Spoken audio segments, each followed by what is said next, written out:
idea of minimal government oversight, little or no tax burden, and the freedom to live on your own terms without bureaucracy breathing down your neck. It's why some people choose rural homesteads deep in national forests, why others opt for tiny houses on private land, and why there's always chatter on forums about off-grid living, sovereign citizens, or communities where the rule book feels optional rather than mandatory. But the idea of completely living without permits and taxes isn't fantasy. In fact, there are real counties, specific places in the US, where local policies, geography, and legal frameworks combine to create environments that feel extraordinarily permissive compared to urban norms.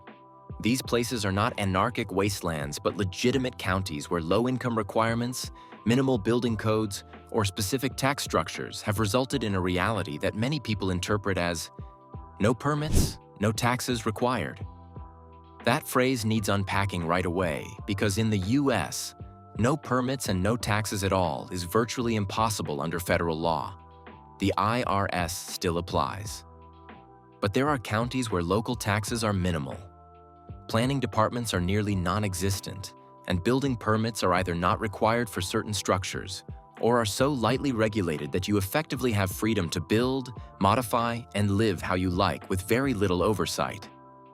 When people talk about freedom in this context, they are usually talking about three things: low property taxes that drain your income, minimal zoning and permitting that limits government interference in land use, and an overall regulatory atmosphere that prioritizes individual choice over bureaucratic control. One of the most frequently cited counties in conversations about living freely is Liberty County. If the name feels symbolic, that's because it reflects both history and policy. Located in eastern Montana, Liberty County has vast open spaces with low population density, and its local government historically has had minimal land use restrictions compared to more developed counties. There are places in Liberty County where you can own large parcels of land without a homeowners association, without strict county building codes, and with property taxes that are a fraction of the national average. In practical terms, this means a landowner could, for example, build a cabin, workshop, or barn without jumping through the hoops required in cities or in counties with rigorous permitting systems. On top of that, because Montana's state income tax structure is relatively moderate and Liberty County's property tax mill rate is low, the overall tax burden on residents stays well below what most Americans pay.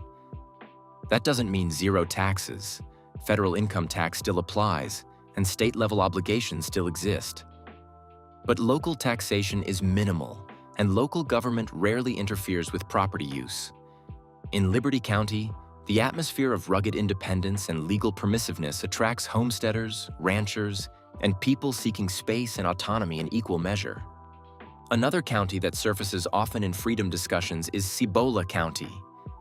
Cibola County sits in northwest New Mexico, encompassing parts of the Zuni Mountains, national forests, and vast desert landscapes. Much of the county's land is rural, tribal, or undeveloped, and local permitting requirements are often limited, especially outside incorporated towns. Some residents have taken advantage of the lax regulatory environment to build cabins, install solar systems, keep livestock, or operate small homesteads without needing extensive permits. One reason Cibola County feels so permissive is historical. The county's economic base has never supported large commercial development, so the local government never developed a dense web of building codes and planning regulations. Property taxes remain low, partly because the population base is small and the county does not rely on high tax revenue to fund services. Residents often describe the region as liberty-friendly, meaning that while basic safety and environmental protections exist, you won't find yourself jumping through urban planning hoops just to put a septic system in or to build an off-grid cabin. Moving south, Val Verde County offers a different but related flavor of freedom. Texas, as a state, has no personal income tax, which already establishes a broad appeal for people seeking lower tax burdens, and counties like Val Verde double down on minimal local interference. Located on the Rio Grande near the Mexican border, Val Verde County contains both rugged hill country and remote stretches where development is sparse and regulatory presence is light. Here, property taxes are still collected. Texas relies heavily on property taxes because there is no state income tax. But county tax rates remain below the national average, and the county does not impose excessive fees or bureaucratic hurdles on land use. You can own land, build outbuildings, and live off the grid with far fewer permits than would be required in a densely populated county. Because Texas law does not require statewide zoning, much of Val Verde County falls under general land use categories rather than restrictive zoning districts, meaning you can place structures on your property without seeking multiple levels of approval. For people who value autonomy and low interference, Val Verde's combination of permissive land use norms and zero state income tax creates a powerful sense of economic and personal freedom. In the Pacific Northwest, Wheeler County represents another example of a place where living freely feels not just possible, but practical. Wheeler County is one of Oregon's most sparsely populated areas, with rolling hills, ranch lands, and a small community that does not impose heavy regulatory frameworks on landowners. Oregon as a state does have land use planning systems on paper, but in remote rural counties like Wheeler, enforcement is largely focused on larger-scale commercial or subdividing activity rather than on individual homestead projects. People in Wheeler County often live in cabins, modular homes, yurts, or mobile structures without extensive permitting, and ranchers operate properties in ways that prioritize practicality over bureaucratic conformity. Property taxes in Wheeler County are relatively tame compared to Oregon's urban counties, and because there is no large economic base, the county avoids the complex regulatory apparatus seen in metropolitan areas.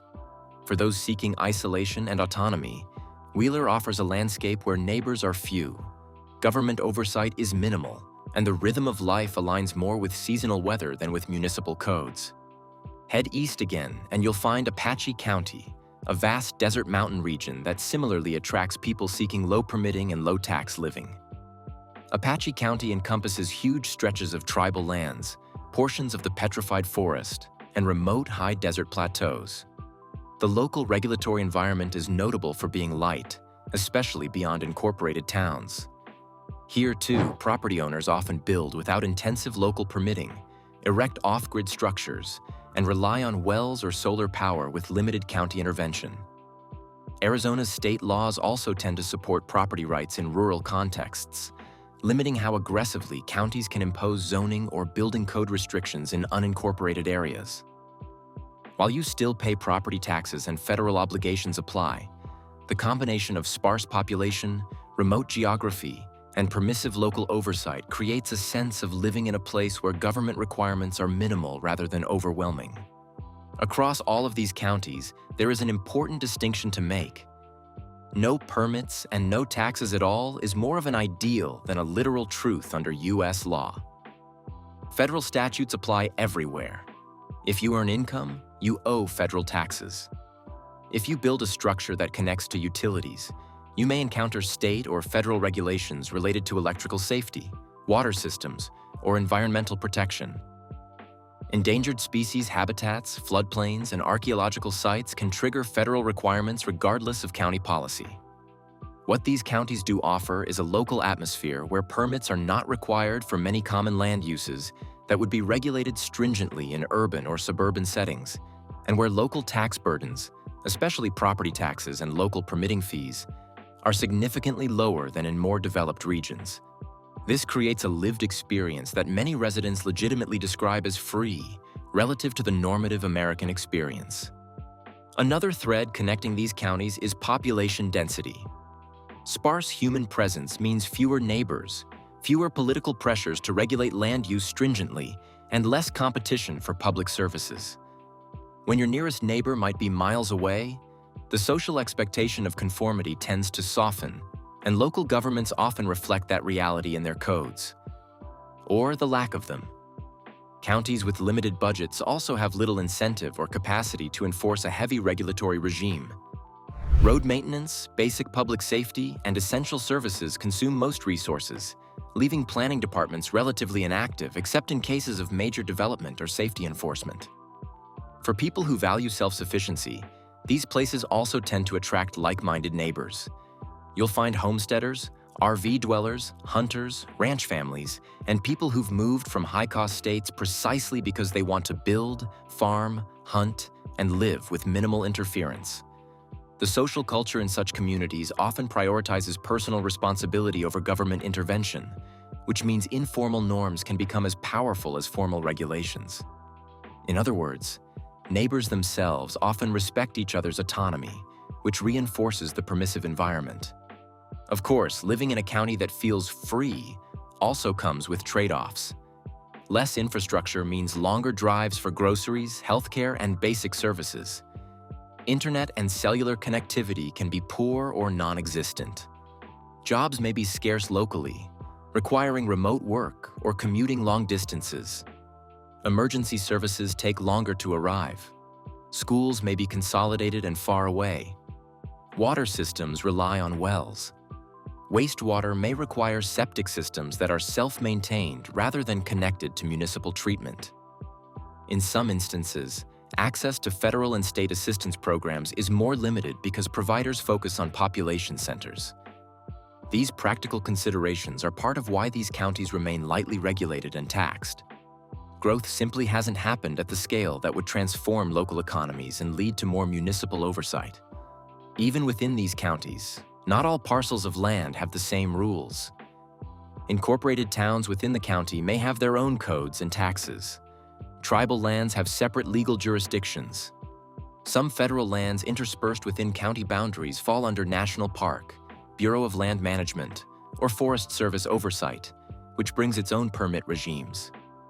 Rural areas near waterways or ecological preserves can trigger additional environmental review.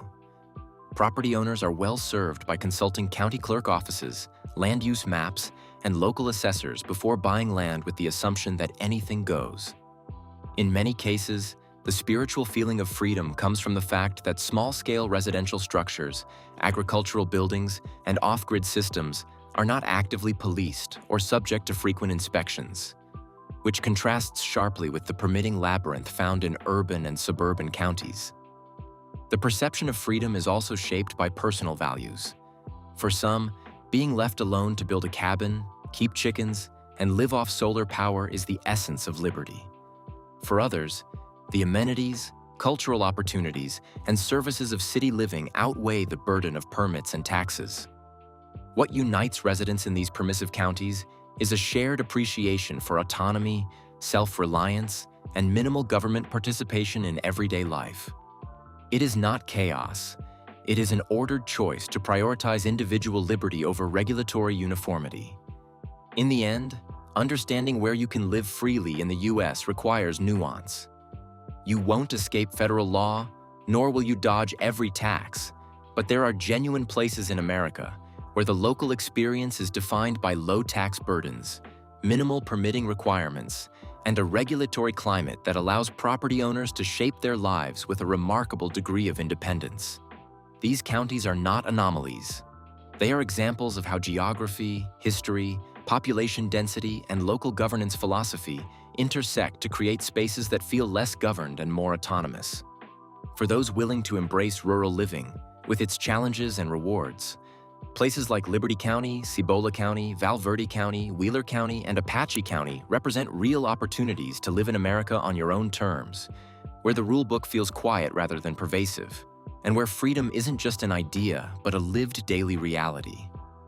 When people hear the phrase, "no permits, no taxes required," it often triggers an image of complete legal invisibility. But the deeper reality is that what these counties truly offer is a dramatic reduction in friction between you and your land. In heavily regulated metro counties, almost every improvement, from pouring a concrete slab to adding a small shed, may require multiple inspections, engineering drawings, impact fees, and sometimes months of waiting. It is about environment. It is about choosing a place where the rules are fewer, the tax burden lighter, the neighbors farther away, and the expectation of self-reliance higher. It requires accepting longer drives, fewer services, and greater personal responsibility in exchange for space and independence. For the right person, that trade is not a compromise, but an upgrade. In these corners of the country, freedom is not a slogan painted on a sign. It is a daily rhythm shaped by open land, quiet roads, and a government presence that stays largely in the background while you build, work, and live on your own terms.